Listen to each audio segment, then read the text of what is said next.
This week we're going to be back on the MPC Live 2 making a modern tech house beat along the lines of Fisher or Chris Lake.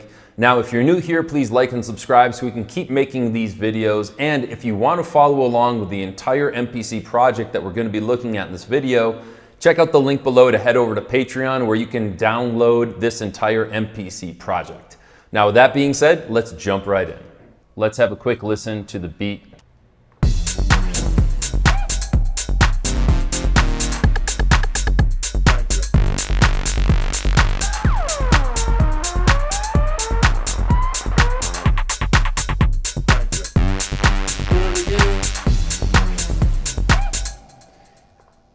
So if we take a look, we can see that there's 8 tracks that are making up this entire tech house idea. Let's go through each one and see what's going on. So the very first track is the actual Akai drum synth. Now, I think this is one of the most underrated plugins inside of the MPC software. Let's hold down menu and really quickly jump over to Program Edit. And we can see that we have 8 different drum sounds within the drum synth. Here we have a kick, snare, 2 different hi-hats, a clap, 2 percussion elements, and a crash. Now, the really cool thing about this drum synth is that every single sound has a whole bunch of different parameters. It has 4 different effects on it. There's a full mixing section just for the drum sounds that are on this drum synth. There's also a decay, a diffuser, and a reverb send effect on it. So you can really get some really cool sounds. So we're going to go over to the mix, select the drum synth, solo it, and take a listen to the sequence that's going on here.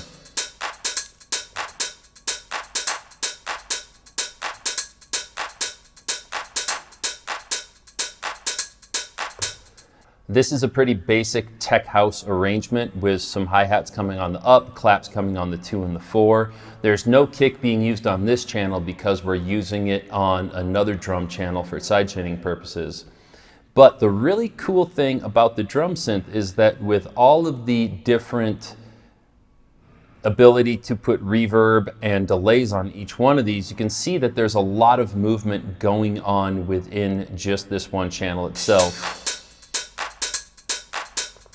Within the hi-hats, we have some delay on the hi-hats right here that are allowing it to bounce back and forth.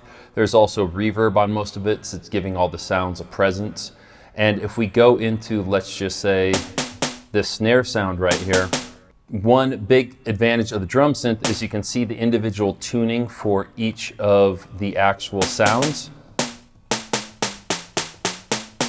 So I can tune this to the key of my song. I can also come through, change the mode.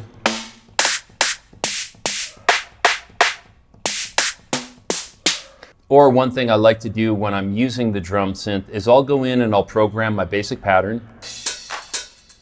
And then I'll actually start flipping through the presets, because there are a lot of different presets in here.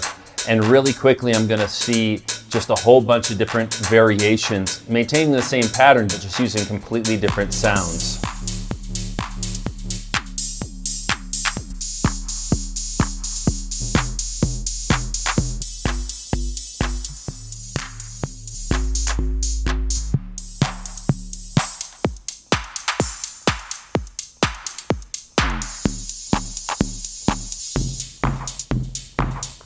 The coolest thing too is, let's say I'm using this 90s jam, is that I can come through and I can automate any parameter of any of these sounds. So let's say on the clap right here, since I'm using the clap, I wanted to go through and adjust the tune of the clap and automate that. As long as I turn this on to right and start playback.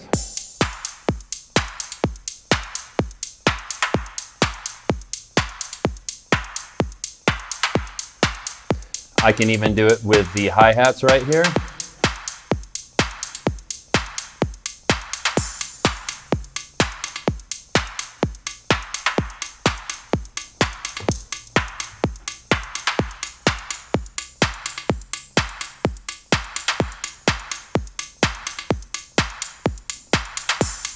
And all of that automation has now been recorded and is going to move in real time while I'm going back and playing in between all these. We can see the automation moving right there.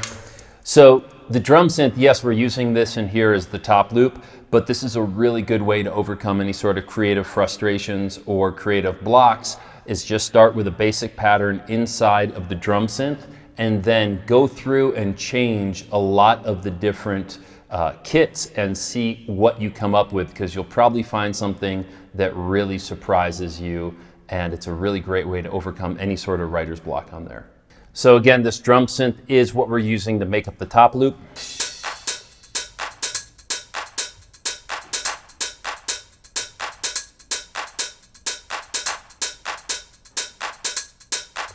And there's a little shuffle that comes between these two hi-hats. Other than that, it's a very standard tech house top loop where the hi-hats are coming on the upbeat, the claps and the snares are coming on the 2 and the 4.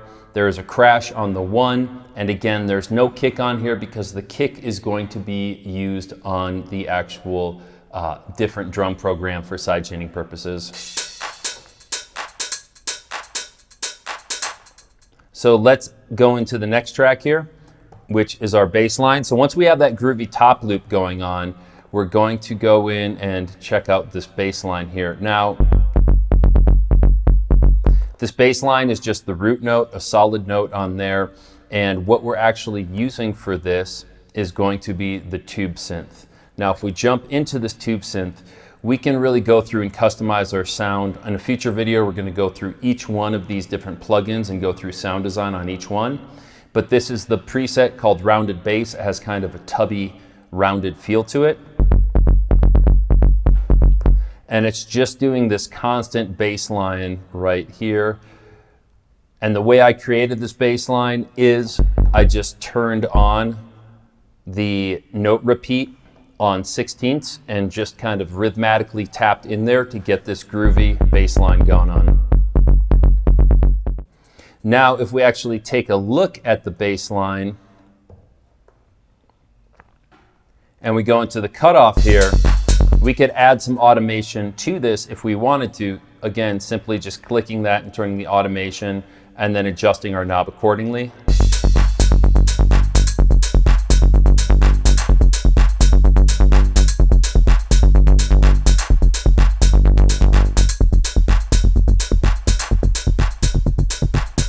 But for this, we're actually going to undo that.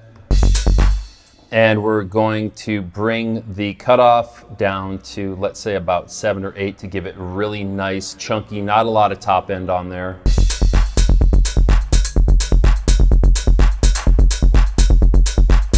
Now, once we had that bass line grooving going on, we then added a drum program, which is made up of just some key drum elements. So let's just listen to this drum program by itself. These are the main drums. And the reason why I used not only the drum synth and a set of main drums is because in the drum synth, unfortunately, with the kick drum, you cannot send that out to the mother ducker to sidechain everything else. So I created a second drum program, and this essentially acts as our main drums with a lot of punch and a lot of flavor to them. So we have a top kick that goes paired up with the main kick together. They're going to be sequenced together.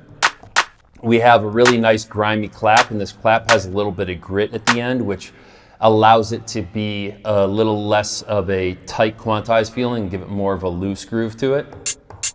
We have 2 different hi-hats going on that will come in. This is more of a rapid 16th hi-hat here, and this is going to be our upbeat hi-hat. And then we'll hear at the end of the 4th and the 8th measure, we have some rapid perks just to give it a push. We have a couple of vocal one-shots. Do it again.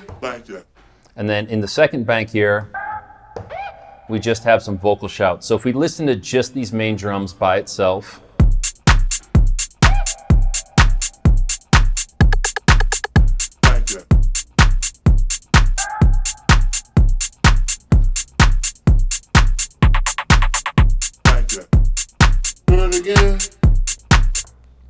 now, one sort of issue that I ran into with using these vocal samples is that they weren't perfectly in time.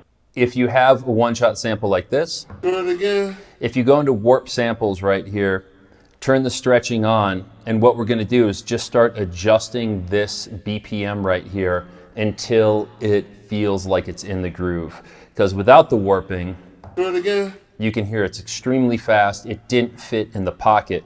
So when we turned warping on, we just went through, played the beat, and then triggered this on the beat, but then found where the time stretching pulled the sample to where it felt like it was in the pocket. Do it again. If we pull this all the way down, do it again. Do it again. It doesn't quite fit. So we just messed around stretching this sample until we got to do it again. That 193 where it sat in there. So if you're using vocals in a track and you're having a hard time getting it in the pocket, a quick easy way is just to warp it and then adjust the original BPM of this to stretch it or shorten it up so it fits in the pocket of that track. So if we take a look again, this is a very basic house setup. The kick coming every quarter note on the downbeat, and then the clap coming on the 2 and the 4.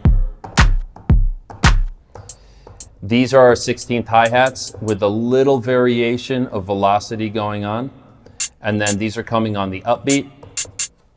And then these 2 perks are thrown in there on 16th note repeats just to give a push after the synths drop in. And then we have a couple of vocal shots just to give it an offbeat groove. Again.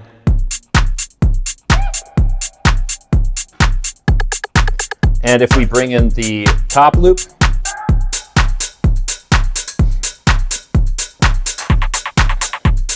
and then we'll bring in the bass so we hear all 3 together.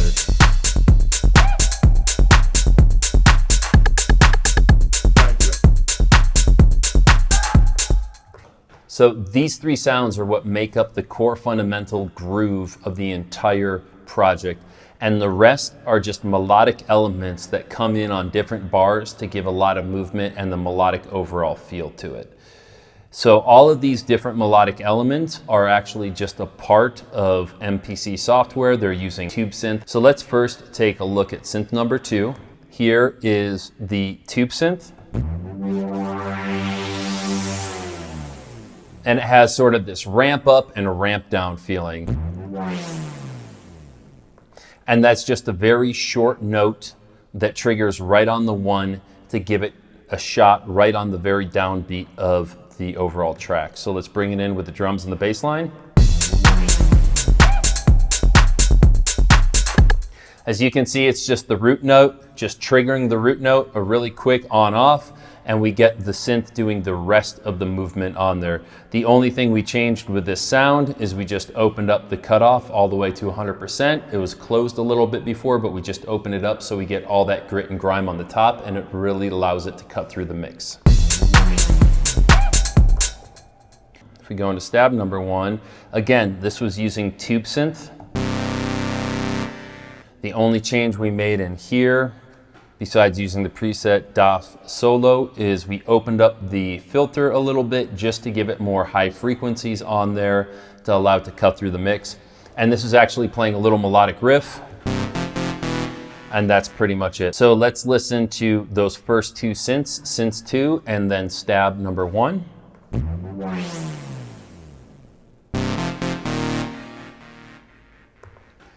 And then after that, if we remember back in the drums, what we had come in is some of the rapid percussion elements from the main drums here. So let's listen to just those 2 synths with the main drums.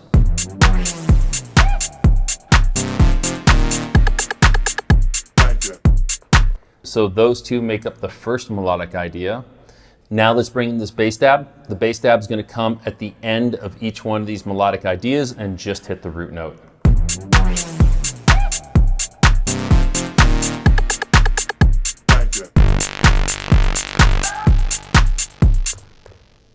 So then we brought in this drop synth, and this drop synth, if we take a look at it, is again using Tube Synth, and it's just a preset called Crazy Drop, but it really does a very cool, unique movement with the automation inside of the synth itself.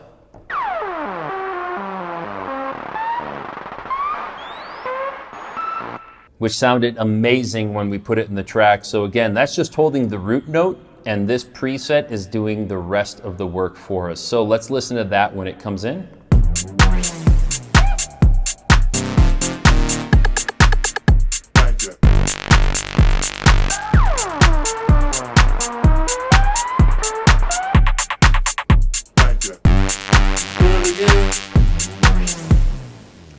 And let's bring in all the other elements as well, including the drum synth, the bass line, the main drums, and then all of our melodic elements, and we have our overall idea. Now, again, it does sound like there's a lot of stuff going on in this beat, but when we break it down, and if you open up this project and have a look, it's actually really simple. It's basically taking 4 elements, spreading them across the whole sequence, and then having a really nice groovy drum beat and bass line going underneath it. And that's where we get the entire tech house idea that sounds like this.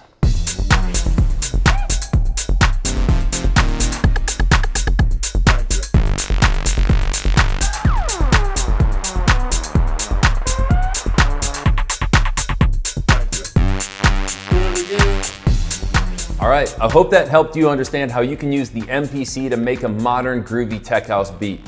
Cool thing is all the melodic elements, we're using only the synths that came inside of the MPC. They're extremely versatile. In future videos, we're gonna be going over full sound design inside of those synths, because really you can make any style and genre of music using only what comes inside of the MPC. So on that note, thank you very much. Don't forget to like and subscribe. Head over to Patreon if you want to download all the files that come along with these tutorials, and we're out.